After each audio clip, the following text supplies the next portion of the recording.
Mayor. All right. Try this again. You just had to turn it on. Jeez, I don't know, the whole format thing was not cooperating. I pledge allegiance to the flag of the United States of America and to the republic for which it stands, one nation, under God, indivisible, with liberty and justice for all.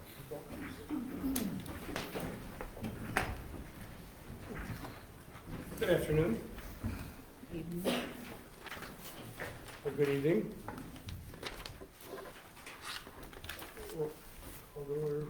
Roll call, please. Commissioner Dixon? Here. Commissioner Weeding? Here. Commissioner Walsh? Here. Commissioner Michael? Here. Mayor Lyons? Here. We have a quorum. Oh, next up on the agenda is public comment. Anybody have any public comment today? Hello. Danita Morgan representing the Braidwood Area Healthy Community Coalition that's located at 465 East Reed Street in Braidwood. I just have two announcements today. One is a reminder that our monthly member meeting for March is going to be on March 9th at 4:30 via Zoom. Our monthly topic right now is healthy sleeping habits, and also going to be discussing our drug-free community grant, your 9 action plan, and our annual member satisfaction survey. For those that aren't aware, our coalition meetings are open to everyone, and it serves as a space for everyone to share progress on current initiatives, plan and coordinate upcoming community efforts, address challenges and explore solutions together, and build stronger partnerships across the entire community. Your voice and involvement help us continue to make a positive impact in our community, so please attend a meeting and bring your ideas or questions, or just attend, sit back, and try to get to know what it's all about. They are held on the second Monday of every month except for July. If you have any questions, comments, see me, you need a card, see me, you need Zoom information, see me, or you can email the coalition at braidwoodcoalition@gmail.com. Okay. The next one I'm really excited about. So through a partnership between the Will County Substance Use Initiatives and the City of Braidwood and the Braidwood Coalition, our city will soon receive 2 naloxone distribution red boxes. Naloxone is commonly known as Narcan, and it is a safe, life-saving medication that can reverse an opioid overdose. The purpose of the red boxes is to make Narcan easily accessible to anyone who might need it in an emergency. Minutes matter as an overdose situation, and having Narcan nearby can mean the difference between life and death. Thankfully, opioid overdose deaths in Will County have been steadily declining. According to the Will County Health Department, there were 112 opioid overdoses in 2022, 95 in 2023, 64 in 2024, and up until July 2025, there had only been 18. So while even one life lost is way too many, this progress reflects the impact of prevention, education, treatment access, and widespread Narcan distribution. Many of the people who take Narcan from distribution boxes are not individuals who use opioids. They're parents, grandparents, business owners, teachers, neighbors. They simply want to be ready to help in an emergency. As Dr. Kathleen Burke of the Will County Substance Use Initiatives has stated, I encourage everyone to keep naloxone with you in your home and in a first aid kit, as it is a life-saving medication to use in a rescue situation and minutes count in an overdose situation, end quote. Overdoses do not happen in back alleys or in the shadows. An elderly resident can accidentally take the wrong dose of prescribed pain meds. A teenager may unknowingly experiment with a pill that contains fentanyl. The child can get into a relative's medication, and even pets have been saved after ingesting prescription opioids. Narcan does not ask questions. It simply works to restore breathing while emergency responders are on the way. So this free Narcan will be available soon. We will be announcing it once the red boxes are installed. They will be installed here at City Hall and at the library. In the meantime, I've got Narcan out in my shiny new car. Also, they're usually available in micro pantries and what else was I going to say? Oh, and my office. So just give me a call if you guys need any. And if you need a way to learn how to use it, I can use it quickly, or I can give you guys some training dates. Done. All right. Anybody else for public comment? Okay, we'll move on. Approval of minutes. So I need a motion to the minutes from Tuesday, February 10th, 2026, at our last regular council meeting. Do I have a motion? I'll make that motion. Second? Commissioner Weeding? Yes. Commissioner Walsh? Yes. Commissioner Dixon? Yes. Commissioner Michael? Yes. Mayor Lyons? Yes. Motion carries.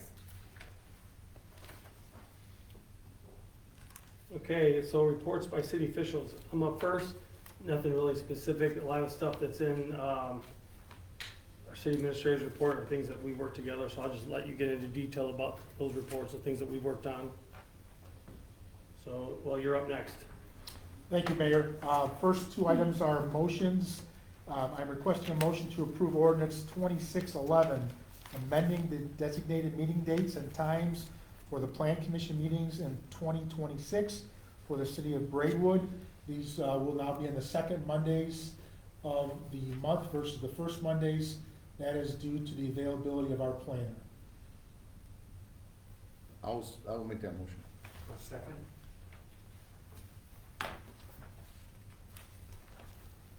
Commissioner Michael? Yes. Commissioner Walsh? Yes. Commissioner Dixon? Yes. Commissioner Weeding? Yes. Mayor Lyons? Yes. Motion carries. The second item is request a motion to approve ordinance 2612, approving text amendment to the city of Braidwood zoning code regarding planned unit developments.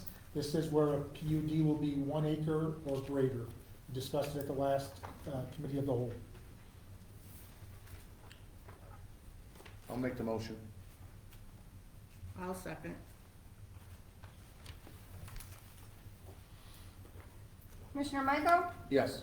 Commissioner Dixon? Yes. Commissioner Weeding? Yes. Commissioner Walsh? Yes. Mayor Lyons? Yes. Motion carries. As for my report, everybody has a copy of the report in your packet. I'll just highlight a few things. The light poles for downtown, there's 2 light poles that have been hit or fell over. They are in and should be installed hopefully sometime March, hopefully early April.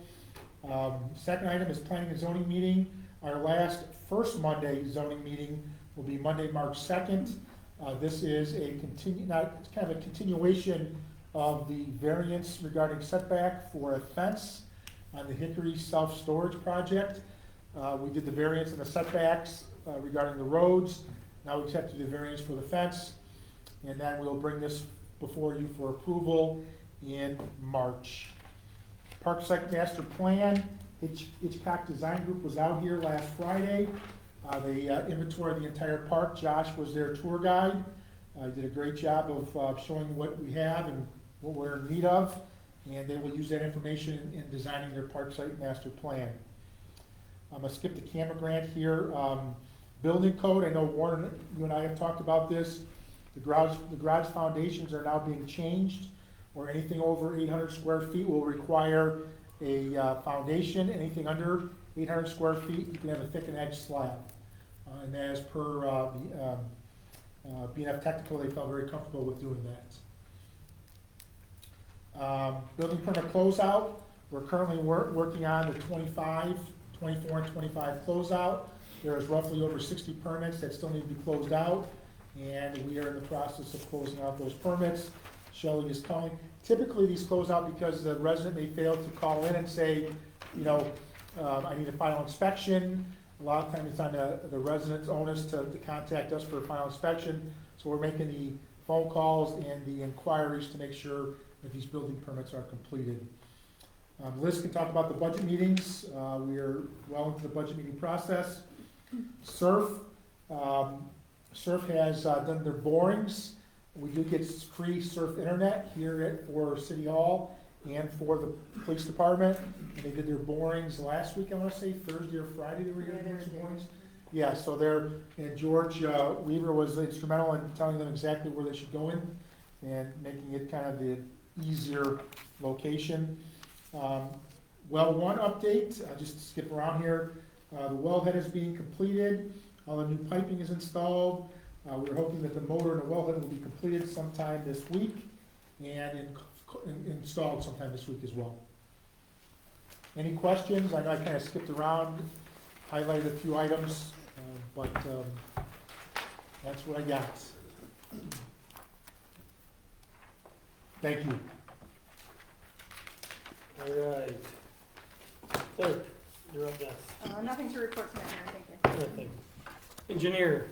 Mayor and Council, I only have one item. It's a motion to approve ordinance 2613, which is approving and authorizing the city and the mayor to enter into a proposal for professional engineering services.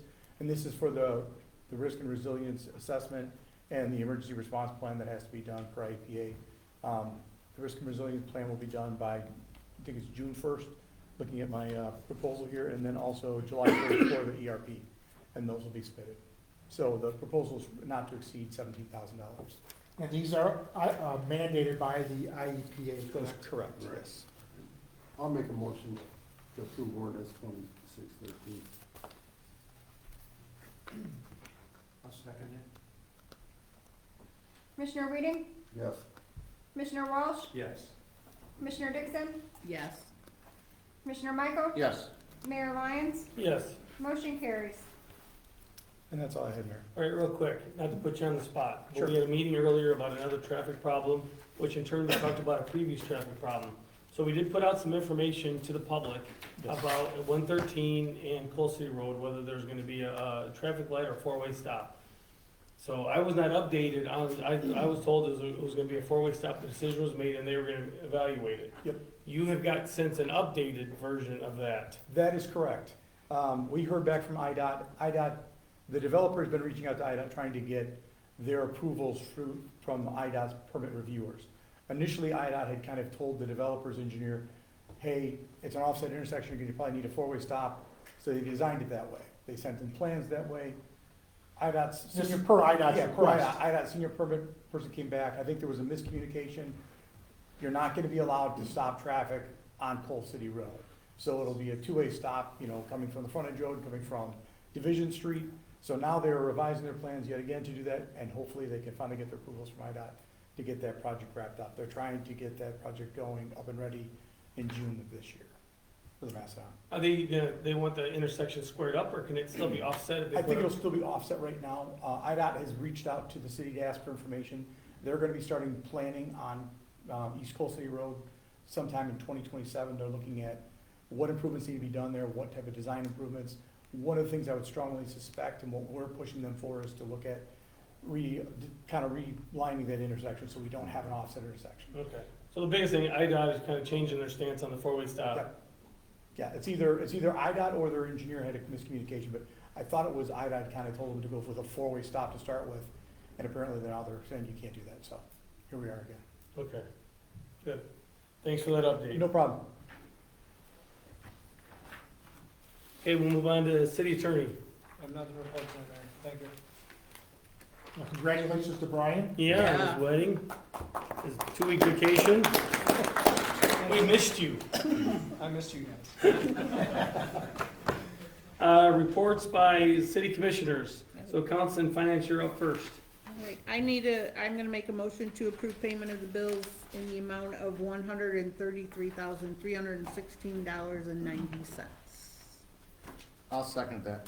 Okay, includes administration, Blue Cross Blue Shield Insurance, 2,100, Robinson Engineering, 5,600, accounting, 3,200, and Springbrook Software, 10,200, zoning, Springbrook Software, 5,800, Police Department, March Medical, 20,400, uniforms, 2,300, accounting, 3,200, Springbrook Software, 2,600, and Braidwood Fuel, 29.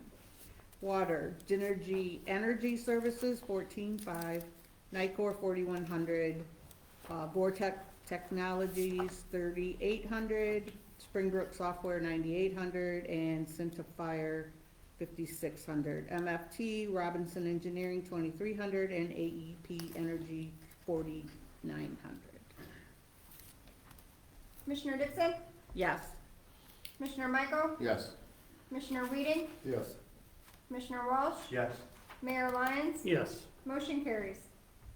I'd like to make a motion to approve payroll in the amount of $93,199.62. I'll Second that. Commissioner Dixon, Yes. Commissioner Walsh, Yes. Commissioner Reading, Yes. Commissioner Michael, Yes. Mayor Lyons, Yes. motion carries. Okay, so as Steve mentioned, we are in the 25 budget or 27 budget process. We met with the police department today, met with ESDA, we kind of buttoned up them. We worked with the accountant on the rest of the sections, water, sewer, admin, streets, all the other little accounts in there. We're hoping by the end of next week to have a budget that we can now see exactly where we're at, so that we can make the changes that we need to make, so that we're balanced out. We also have the 24-25 audit going on, and the accountant's been filling in the spreadsheets that need to be filled in so that we can get that completed. We need to have it completed by June 30th, because that's what I told the comptroller. The 24 TIF review is almost complete. I'm waiting to hear from them in the near future, and for council approval, and we'll hold the review meeting with the public. It looks like it'll be at the end of the March, and it'll be at a council, before a council meeting, so that we're not having in the middle of the day. And that's all I got. All right, thank you. Streets and public improvements? Yes, Mayor, I'm just gonna be reminding people every meeting, every year, we have this ditch filling program that we have for people that may have a ditch in front or on the border of their property, and they're tired of going down the ditch or weed whacking it. Our guys will fill the ditch, our street crew. The resident pays for the cost of the material, the pipe. And our guys do all the work, the pitching the pipe and everything, and they'll hook up their sump pump if needed to it. So, this has been going on for a long time. Yeah. And, if they want that, they can really contact anyone at City Hall to get a hold of me or Scott Howell, and we'll get that going. But I'll remind people as the weather gets warmer. But, and, I don't know if Warren was gonna mention it, the garage door in the salt barn looks really good. They were out there this morning, and I think they may be almost finished up. It looks like they're about done. So it looks really good, and once that roof gets finished, it'll look really nice out there. So that's all I have, Mayor. I can't remember, are they doing the whole roof? When the time comes. Yeah, when it gets warmer. Yeah. Also remind me about the thing, I'll have Michelle put it on our Facebook page to kind of promote, hey, that we do this for our citizens, you know, for the ditches. Yes, So I'll have Michelle, or you talk to Michelle, and I can put it on our social media page. yeah, I will. Thanks. Okay, Warren, public buildings and property. Sean and Steve covered quite a bit. Hopefully that, like you said, that motor pump will be coming in this week to finish up that project. You guys did a great job of covering most everything else. Quick list for the guys, 4 emergency water shutoffs, 99 locates, 2 water service repairs, typical monthly meter reads, 5 shutoff tags, 1 new meter inspection and a flex net installed, and 2 water off for non-payment. That's all I got, Mayor. Thank you. Moose. I got a couple things, Mayor, thank you. Our Braidwood ESDA will be hosting a basic severe weather spotter training. It's gonna be on Saturday, March 21st at from 10 a.m. to noon. Doors will open at 9:30 at the Braidwood Fire Department classroom.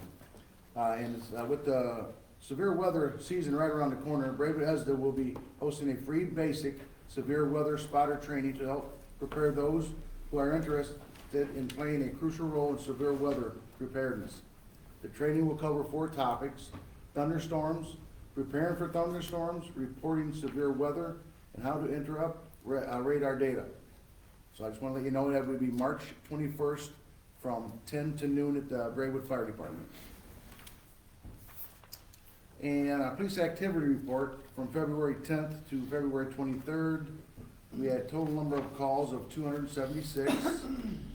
Case reports were 29. We had 7 subjects arrested. Total arrest charges were 16. We had 101 traffic stops, 26 citations, 55 written warnings, 3 semi-truck violations, And total number of P tickets were 16. Okay, now this is pretty code enforcement, for ordinance 2535. Abandoned and improper vehicles brought into compliance or private property, we had a total number of 8, and by tow we had 0. One more thing here. Last week, the police department investigated a report of a stolen vehicle in Braidwood. During the thorough investigation, not only did our officers locate and return the victim's car to him undamaged, we learned the offenders were responsible for numerous other stolen vehicles throughout suburban Chicago. Within just a few days, we had our offenders in custody and linked them to at least 11 Chicagoland communities who had fallen victims to this criminal enterprise. It should be noted that the Braidwood Police Department is responsible for cracking the case on a very sophisticated car theft ring. Good job, guys. Chief, good job. Sergeant Tyree kicked that off, and then Sergeant Altieri took it from there and coordinated a lot. It was pretty impressive. That's great to hear. Yeah, good work, good work. Safety, planning and zoning. Nothing to report today, Mayor. We will have a meeting on Monday, March 2nd. Okay. Thank you. Any old business? To talk about anything old? Well, It's not old business, but I want to thank all the guys on the streets and the plant. Everybody knows I work crazy hours. I'm at the shop 40 hours a week and then some. So they're my eyes and my ears out there letting me know what's going on. They've been great about communication, texting and calls when things are going on. So just a shout out to them guys to help me out, keep track of what's going on. all right. New business, anything new? New business? Okay, executive session, anything executive session? Okay. We're doing pretty good today. Okay, our next city council meeting is gonna be Tuesday, March 10th at 7 o'clock, as a regular city council meeting. The next committee of a whole meeting will be Tuesday, March 10th, 2026 at 6:30 PM will be our community of a whole. Do I have a motion for adjournment? I'll make that motion. Second. Commissioner Weeding, Yes. Commissioner Walsh, Yes. Commissioner Dixon, Yes. Commissioner Michael, Yes. Mayor Lyons, Yes, we have adjourned. all right. Thank you, everybody, for coming out.